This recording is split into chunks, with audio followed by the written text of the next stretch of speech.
Hello दोस्तों, कैसे हैं आप लोग। आई होप आप सभी लोग बहुत ही ज़्यादा अच्छे होंगे। तो दोस्तों, आज की अपनी ये वीडियो स्टार्ट करने से पहले या इस कहानी में आगे बढ़ने से पहले मैं आप सभी भाइयों का धन्यवाद करना चाहता हूँ जो भी हमारे चैनल को सब्सक्राइब कर रहे हैं और अपना सपोर्ट हमें दिखा रहे हैं। दोस्तों, मैं सच बता रहा हूँ, आप लोग का सपोर्ट बहुत ही ज़्यादा मायने रखता है हमारे लिए। और इसीलिए मैं आप लोगों से एक छोटी सी रिक्वेस्ट और करना चाहूँगा। अगर आपको हमारी स्टोरीज पसंद आ रही हैं या हमारी वीडियोस पसंद आ रही है तो प्लीज़ इसको ज़्यादा से ज़्यादा शेयर करें ताकि हम अपने फैमिली में 1000 मेंबर पूरे कर पाएँ। मैं जानता हूँ ये थोड़ा सा डिफ़िकल्ट होगा, लेकिन अगर आप लोग मेरे को सपोर्ट करोगे तो हम लोग ये टारगेट बहुत ही ज़्यादा जल्दी अचीव कर लेंगे। तो दोस्तों, बिना किसी देरी के आइए शुरू करते हैं इस वीडियो को और बढ़ते हैं इस कहानी की तरफ। तो ये जो हमारी आज की कहानी है ये रहने वाली है राजेश जी की, जो कि एक ट्रांसपोर्ट कंपनी में ट्रक ड्राइवर होते हैं। और करीबन ये बात है 1998 के आसपास की। तब भी वो उसी कंपनी में एज अ ड्राइवर जॉब करा करते थे। तो एक दिन की बात होती है, राजेश जी अपने घर पे बैठे होते हैं, तभी उनके पास उनके मालिक का फ़ोन आता है कि राजेश, ऐसे ऐसे बात है, मेरे को एक गाड़ी का ऑर्डर मिला है और तुम्हें आज रात के 8 बजे तक वो गाड़ी लेके राजस्थान के लिए निकलना पड़ेगा। अभी वो गाड़ी लोड हो रही है, रात के 8 बजे तक वो गाड़ी लोड हो जाएगी। और मैंने जो मेरे कस्टमर है उनसे वादा करा है कि ये गाड़ी मैं कल सुबह तक उनके वहाँ राजस्थान पहुँचा दूंगा। तो जो राजेश होता है इधर, वो भी मान जाता है, कहता है ठीक है मालिक, मैं तैयार होकर रात में 8 बजे आपके पास पहुँच जाऊँगा और मतलब गाड़ी लेके निकल जाऊँगा। तो इधर राजेश अपने हेल्पर को लेके, जिसका नाम होता है राजू, उसको लेके वो पहुंचता है उसी ट्रक के पास, मतलब जहाँ पे वो ट्रक लोड हो रहा था उसी जगह पहुंचता है। और ये लोग 8 बजे के आसपास निकल जाते हैं राजस्थान के लिए। तो जो राजेश था और जो उसका हेल्पर था राजू, उन दोनों की आदत थी मतलब लेट खाना खाने की, क्योंकि आप लोग जानते हो ट्रक ड्राइवर जो होते हैं मोस्टली वो रात में लेट ही डिनर वगैरह या खाना आना खाते हैं। तो जो तभी जो राजू होता है, जो राजेश से बोलता है कि मालिक, आज मेरा मन कर रहा है चिकन खाने का। तो जो राजेश होता है उसका भी चिकन काफ़ी मन पसंदीदा खाना था। तो जो राजेश होता है वो उससे बोलता है राजू से कि ठीक है, अभी हमें कोई दुकान दिखती है तो हम चिकन वगैरह पैक करवा लेते हैं, अभी तो मुझे भूख नहीं लग रही है। हम आगे चल के रास्ते में कहीं खाली जगह देख के वहाँ बैठ के आराम से खा लेंगे उसको। तो जो राजू होता है वो कहता है ठीक है मालिक, मेरे को भी अभी कोई भूख नहीं लग रही, मैं तो बस आपको बता रहा था। तो ये लोग थोड़ी आगे जाते हैं, एक वहाँ पे चिकन मतलब एक ढाबा दिखता है, वहाँ से ये लोग चिकन वगैरह बनवाते हैं और उसको पैक करवा लेते हैं। और थोड़ी आगे वो चलते हैं, जैसे ही रात के 12-1 बजे, बस ये राजस्थान और यूपी के बॉर्डर के आसपास होते हैं कहीं पे, वहीं पे 12-1 बज रहा होता है उस समय। तो जो राजू होता है वो कहता है राजेश जी से कि मालिक, अब खाना खा लेते हैं, भूख लग रही है, 12-1 बज चुका है। तो जो राजेश जी होते हैं वो कहते हैं हाँ ठीक है, काफ़ी टाइम हो गया, अब तो खा लेना चाहिए। तो वहीं पे ट्रक साइड में लगाते हैं एक जगह, और पेड़ के नीचे वो कहते हैं कि यहीं पेड़ के नीचे हम बैठ के खा लेंगे। तो जिस जगह राजेश जी ने ट्रक रोका था वो बहुत ही ज़्यादा सुनसान थी और बहुत ही ज़्यादा सुनसान इलाका था। चारों तरफ वहाँ पे जंगल ही जंगल था और कुछ नहीं था, दूर दूर तक कोई इंसान नहीं, कोई कुछ नहीं। एक अजीब सा ही सन्नाटा था पूरे इलाके में, उस पूरे इलाके में अजीब सा ही सन्नाटा था मतलब। लेकिन ट्रक ड्राइवरों के लिए ये सब चीज़ें नॉर्मल होती हैं, क्योंकि वो डेली ऐसे रास्तों से जाया करते थे। और मतलब रात में लेट ड्राइव करना और लेट ऐसी जगहों से निकलना उनके लिए काफ़ी नॉर्मल चीज़ थी। तो ये लोग वहीं रुकते हैं, वहाँ पेड़ के नीचे बैठ के ये लोग अपना जो चिकन इन्होंने पैक करवाया होता है वो अपना खाते हैं, पीते हैं और ख़त्म कर देते हैं उसको। तो जो राजेश जी होते हैं वो जो हड्डियाँ वगैरह या कचड़ा जो भी चिकन का बचा होता है उसको, हड्डियों को रख देते हैं उसी पेड़ के सामने जहाँ पे उन लोग ने चिकन बैठ के खाया था।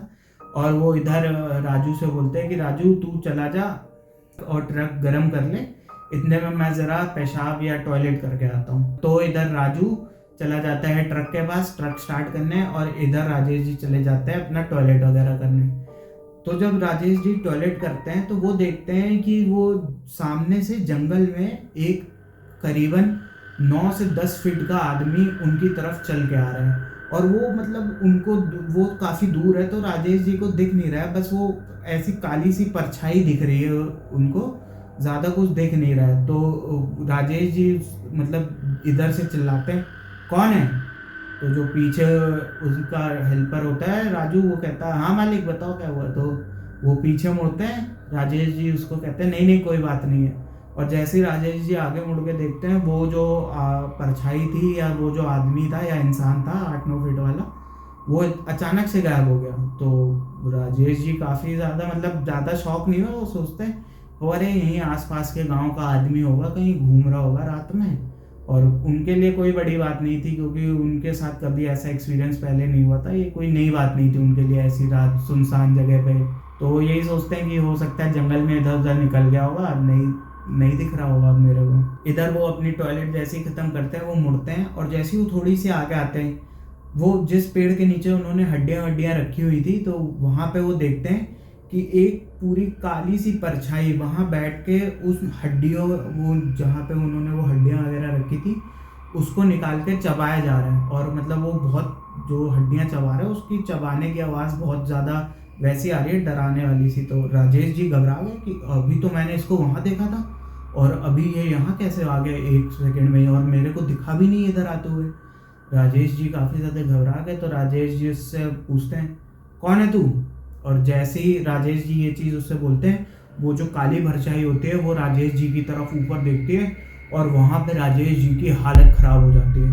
पूरा राजेश जी ऐसे थर थर थर थर काँपने लगते हैं, उनके पूरे बदन पे और पूरे माथे पे पसीना ही पसीना आ जाते हैं, क्योंकि राजेश जी देखते हैं कि वो जो परछाई थी उसका ना कोई मतलब उसकी ना मुंह था, ना उसकी नाक थी, ना उसके कान थे, वो सिर्फ एक काली परछाई थी।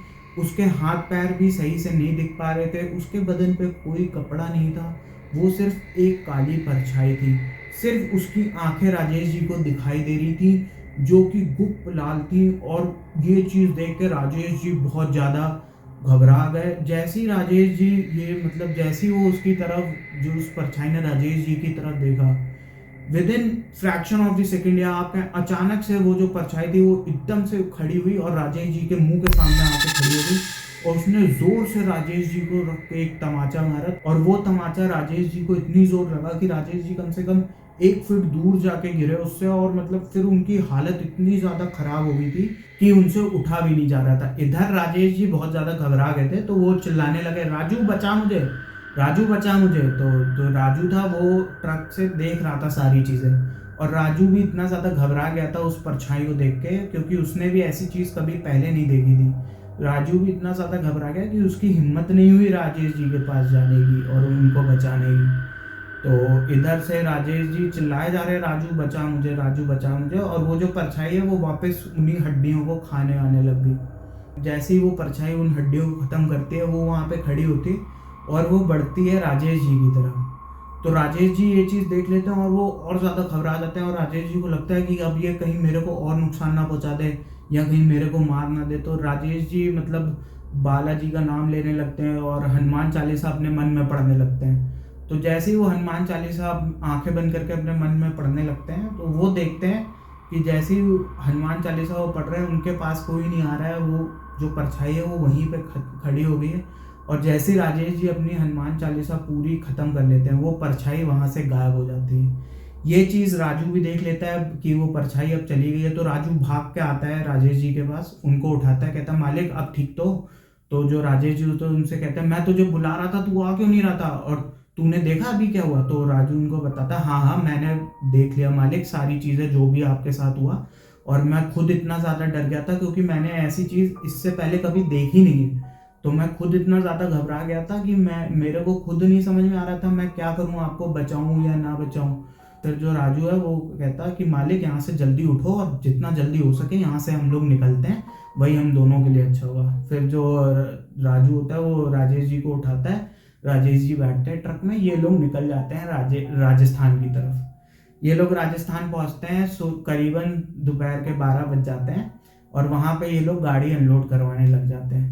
गाड़ी अनलोड करवाते करवाते फिर से इन लोगों को रात के 8 से 9 बज जाते हैं। तो जो राजेश जी होते हैं वो इतना ज़्यादा घबरा गए होते हैं, जो भी सारी चीज़ें उनके साथ पिछली रात को हुई थी, उनकी हिम्मत नहीं हो रही थी वापस आगरा जाने की, क्योंकि सिर्फ एक ही वही रास्ता था उस समय पे दोस्तों काफ़ी ज़्यादा रूट्स नहीं हुआ करते थे, एक दो ही रूट हुआ करते थे। उस टाइम पे गूगल मैप वगैरह भी नहीं चलते थे। तो राजेश जी को सिर्फ एक ही रास्ता मालूम था, वो आगरा से जयपुर का, और जहाँ से वो होके गुजरता था वो जगह जहाँ पे लास्ट नाइट उनके साथ ये इंसिडेंट हुआ था, वो जगह वहाँ पे बीच में पड़ती ही पड़ती। तो राजेश जी अपने मालिक को फ़ोन करते हैं कि मालिक मैं अभी नहीं निकल पाऊँगा, मैं कल सुबह निकलूँगा।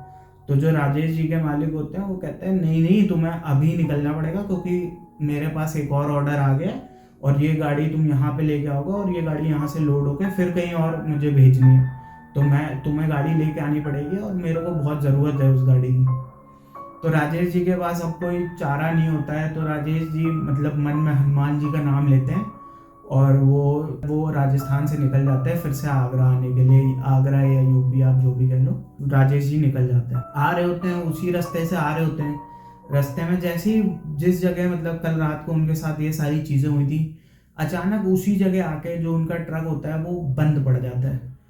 और यहाँ पे राजेश जी और ज़्यादा घबरा जाते हैं, क्योंकि वो इस जगह को पहचानते थे, ये वही जगह थी जहाँ कल उनके साथ ये हादसा हुआ था। तो राजेश जी की तो हिम्मत नहीं थी बाहर निकलने की गाड़ी से, और इधर राजू भी काफ़ी ज़्यादा घबरा गया था। तो राजेश जी पहले उस तरफ देखते हैं जहाँ पे वो पेड़ था, जहाँ पे उन्होंने उस दिन वो चिकन वगैरह खाया था, तो वहाँ पे कोई नहीं होता। तो फिर वो राजू से कहते हैं राजू एक काम कर, नीचे उतर और एक बार इंजन जाके चेक कर कि क्या दिक्कत है क्या नहीं। तो राजू भी काफ़ी ज़्यादा घबरा गया था, लेकिन अब वो राजेश जी की बात टाल नहीं सकता था। तो राजू उतरता है और वो नीचे जाके इंजन चेक करने लग जाता है। इंजन चेक करते करते उसको काफ़ी समय हो जाता है। तो तभी राजेश जी ये नोटिस करते हैं कि यार काफ़ी समय हो गया और राजू आया नहीं। तो वो आवाज़ मारता है राजू राजू। तो राजू इधर से कोई जवाब नहीं देता। वो मतलब ये सारी चीज़ें देख के और फिर घबरा जाते हैं कि यार अभी तो गया सही साठ, और अभी क्या हो गया इसको, ये आ नहीं रहा और ना जवाब दे रहा है मेरी बात का। तो राजेश जी भी हिम्मत करके उतरते हैं अपने ट्रक से और देखते हैं क्या हो गया राजू को। तो वहाँ पे वो जाके देखते हैं कि राजू जो है वो एकदम मतलब ब्लैंक खड़ा हुआ है, कुछ ना कोई एक्सप्रेशन है उसके फेस पे, कुछ भी नहीं, वो बस इंजन की तरफ घूरे जा रहा है। तो राजेश जी मतलब उसके कंधे पे हाथ रखते हैं और जोर से लाते हैं, राजू मैं तुझे आवाज़ दे रहा हूँ, तू मेरी जवाब क्यों नहीं दे रहा है मेरी आवाज़ का। तो जो राजू होता है वो राजेश जी की तरफ देखता है, और जहाँ वो राजेश जी की तरफ देखता है वहाँ राजेश जी फिर से बहुत ज़्यादा घबरा जाते हैं। उनकी सिट्टी बिट्टी गुल हो जाती है एक तरीके से, मतलब उनको हार्ट अटैक टाइप भी आने वाला था। इतना ज़्यादा घबरा गए थे, इतना ज़्यादा, क्योंकि वो देखते हैं कि जो राजू है उसकी आंखें उतनी ही ज़्यादा लाल हैं जितनी कल उन्होंने उस परछाई की देखी थी, और जो राजू का फेस का एक्सप्रेशन था वो भी बहुत ज़्यादा डरावना था। तभी जो राजू है वो मतलब उनका राजेश जी का हाथ हटाता है कंधे से और उसी पेड़ के नीचे जाके खड़ा हो जाता है। तो राजेश जी कहते हैं उधर क्यों जा रहा है, इधर आ इधर आ। लेकिन राजू कोई बात नहीं सुनता है, राजू जाता है वहीं खड़ा हो जाता है उस पेड़ के नीचे और वहाँ खड़े होके आवाज़ देता है, कहता है मुझे चिकन चाहिए। तो और जिस आवाज़ में राजू बोल रहा था वो मतलब राजू की आवाज़ नहीं थी, वो किसी मतलब एक अलग ही डिमोनिक आवाज़ थी, या कुछ ऐसा था कि राजू मतलब वो राजू की आवाज़ ही नहीं थी, वो कुछ और आवाज़ थी, या डेमोनिक थी, या आप कह लो किसी आत्मा की थी। वो राजू की आवाज़ नहीं थी, वो किसी और इंसान की आवाज़ थी। और ये चीज़ जो राजेश जी थे वो समझ गए थे बहुत अच्छे से कि ये उसकी आवाज़ नहीं है। और उधर से राजू बार बार कह रहा है कि मुझे चिकन खाना है, मुझे चिकन ला के दे। तो उधर राजेश जी बोलते पागल हो गया तू, रात के 12 बजे देख रहा है क्या समय हो रहा है, और यहाँ पे तुझे कहाँ पे चिकन मिलेगा, तो पागलों वाली बात मत कर और जल्दी बैठ, ट्रक में बैठ जल्दी से। तो इधर जो राजू है वो बार बार वही मांग कर रहा था कि उसको चिकन खाना है, उसको भूख लगी है, चिकन खाना है। तभी अचानक से राजू के पैर के पास से एक चूहा गुजरता है। तो राजू अचानक से उस चूहे को पकड़ता है और उठा के और उसको जिंदा ही खाने लग जाता है। और ये चीज़ देख के जो वो राजेश जी हैं वो काफ़ी ज़्यादा घबरा गए, क्योंकि वो चूहा खा रहा है, उसका पूरा खून राजू के मुंह पे लग रहा है, कपड़ों पे लग रहा है, उसके ऊपर गिर रहा है, पूरा राजू खून खून हो गया। और वो ये चीज़ देख के बहुत ज़्यादा घबरा गए कि वो जिंदा चूहे को खा गया। वो जैसे ही जिंदा चूहे को खा जाता है तो वैसे ही वो बेहोश हो जाता है। तो जो राजेश जी होते हैं वो भाग के जाते हैं, उसको उठाते हैं और उसको ट्रक में रखते हैं। और बाय चांस की बात होती है इस बार, जब वो ट्रक का सेल्फ मारते हैं तो ट्रक स्टार्ट हो जाता है। राजेश जी फिर ना दाएं देखते हैं ना बाएं, वो पूरी फुल स्पीड से मतलब जो ट्रक होता है उसको भगाते हुए आगरा लेके आते हैं। और आगरा लेके यहाँ पे जैसे ही वो लेके आते हैं तो वो सबसे पहले तो राजू को होश में लेके आते हैं, उसके मुंह पे पानी वानी छिड़क के। राजू जैसे ही होश में आता है वो अपना ही चेहरा देख के इतना ज़्यादा घबरा जाता है, क्योंकि उसके पूरे चेहरे पे खून लगा हुआ था, उसके पूरे कपड़ों पे खून लगा हुआ था, ऊपर नीचे हर जगह चारों तरफ राजू को खून ही खून लगा हुआ था। राजू जल्दी से मतलब अपना मुंह हाथ धोता है, अपने कपड़े अपड़े बदलता है।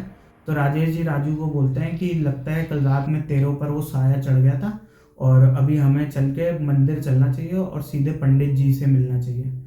तो जो राजेश जी होते हैं वो राजू को पंडित जी के पास ले जाते हैं, और जो पंडित जी होते हैं वो राजू को बताते हैं कि उसको मंदिर में 2-3 दिन रह के वहीं पे मतलब भगवान की सेवा करनी पड़ेगी और कुछ पूजाएं हैं उसको करनी पड़ेगी, जिसके लिए उसको 3 दिन मंदिर में ही रहना पड़ेगा। तो अब उसके पास कोई और ऑप्शन नहीं था।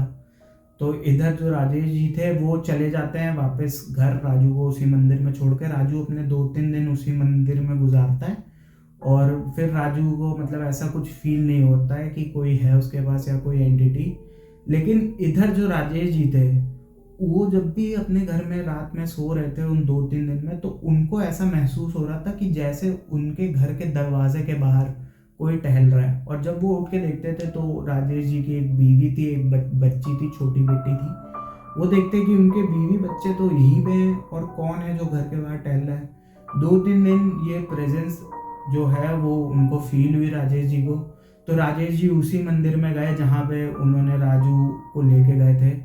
तो वहाँ पे वो पंडित जी को बताते हैं कि कैसे उनको फील होता है कि कोई उनके दरवाजे रात में पूरी रात उनके दरवाजे के बाहर घूमता रहता है। तो जो पंडित जी हैं वो बताते हैं कि शायद वो जो प्रेत आत्मा थी या वो जो भी परछाई थी या वो जो भी चीज़ थी तुम लोगों से जुड़ चुकी है और अब वो तभी जाएगी तुम्हें छोड़ के जब मैं उसका समाधान करूँगा।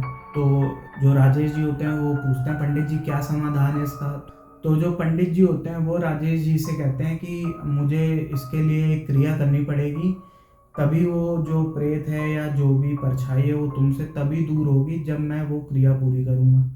तो जो राजेश जी होते हैं वो कहते हैं पंडित जी बस इसको मेरे से दूर कर दो, चाहे इसके लिए आपको कुछ भी करना पड़े। तो पंडित जी कहते हैं कि ठीक है चल, हमें इसके लिए उसी जगह जाना पड़ेगा जहाँ पर वो प्रेत आत्मा तुम्हें पहली बार दिखी थी और हमें साथ में एक बकरा भी लेके जाना पड़ेगा। तो पंडित जी और जो राजेश जी होते हैं वो एक बकरे को खरीदते हैं पहले तो, और उसी जगह पहुंचते हैं जहाँ पे पहली बार उनको वो आत्मा दिखी थी या वो परछाई दिखी थी और उन्होंने बैठ के जहाँ पे चिकन खाया था। ये लोग पहुंचते हैं वहाँ पे। तो पंडित जी मतलब फिर अपनी पूजा वूजा करने लगते हैं वहाँ पे, और पूजा वूजा करने के बाद वो उस बकरे को उसी पेड़ पे बांध देते हैं और राजेश जी से कहते हैं ठीक है अब मैंने यहाँ पे पूरी कर दी है और अब हम यहाँ से निकलेंगे, लेकिन एक चीज़ ध्यान रखना, यहाँ से निकलते समय तुम्हें पीछे मुड़ के इस पेड़ की तरफ बिल्कुल नहीं देखना है। उसके बाद ये लोग जो राजेश जी होते हैं और पंडित जी होते हैं वहाँ से निकल जाते हैं और वापस आगरा आ जाते हैं अपने अपने घर पे। उसके बाद राजेश जी की लाइफ बिल्कुल नॉर्मल हो जाती है, राजेश जी को कुछ भी नहीं फील होता। तो दोस्तों क्या लगता है आपको, अगर राजेश और राजू उस दिन वहाँ पे बैठ के चिकन नहीं खाते तो उनके साथ ऐसा कुछ होता? जो भी आपके थॉट्स हो हमें कमेंट सेक्शन में ज़रूर बताइएगा, और अगर ये स्टोरी आपको पसंद आई हो तो वीडियो को लाइक करना ना भूलें। अगर आप हमारी वीडियो यूट्यूब पे देख रहे हैं तो चैनल को सब्सक्राइब, और अगर फेसबुक पे देख रहे हैं तो पेज को फॉलो करना ना भूलें। मिलते हैं ऐसे किसी रियल हॉरर इंसिडेंट के साथ आपको अपने अगली वीडियो में। तब तक के लिए जय हिंद।